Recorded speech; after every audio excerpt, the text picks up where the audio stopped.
South Africa has the world's highest burden of HIV, with some 7.7 million known cases, and also runs the world's largest government antiretroviral treatment program. That program now finds itself in the midst of another global pandemic, marking 25 years since it became possible, through antiretrovirals, to live with HIV. HIV-positive activist Nontsikelelo Princess Ncwabe has been taking these medicines for 22 years. It has been a long, difficult journey, she told VOA from her home in the rural Eastern Cape province. Back then, it was not easy because by the time you are going to start the treatment, you are told it's for life.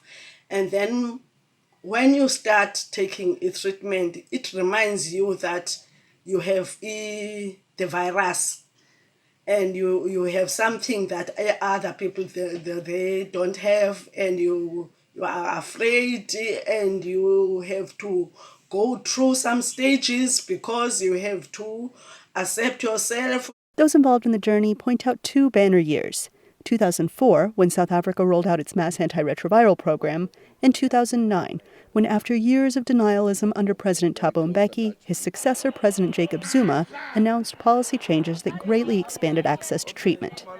But those who made the most difference are people like Ncwabe, says the head of the UN AIDS program in South Africa. I think it has been a long journey, 25 years of real struggle. The response here was quite slow, largely because of a number of things, including just the lack of political will. But there has been a lot that we have learned about the power of activism, on how activists can engage governments and partners, both in terms of ensuring that people have access to treatment. And secondly, also just to ensure that, in fact, the prices of antiretroviral drugs are actually brought down. So it has been a long journey, a journey of activism to make sure that treatment can become available. And then, as officials prepared to herald the gains made over the last quarter century, another pandemic hit: coronavirus. Nhleka Nokaduka, who heads the country's National AIDS Council, says the nation's strict lockdown has presented a serious setback. We really saw as a knockdown in terms of the progress with the implementation of the program. Our clients were not able to reach the health facilities for their CD4 cell counts to be done, for their viral loads tests to be done, but also for the collection of their medication. But in these difficult times, Ncwabe, a mother of 4 and grandmother of 6, says the most important resource is right in front of you.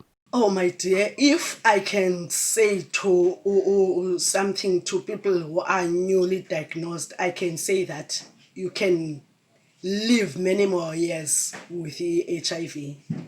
Because if you stick to your treatment and listen, please listen carefully.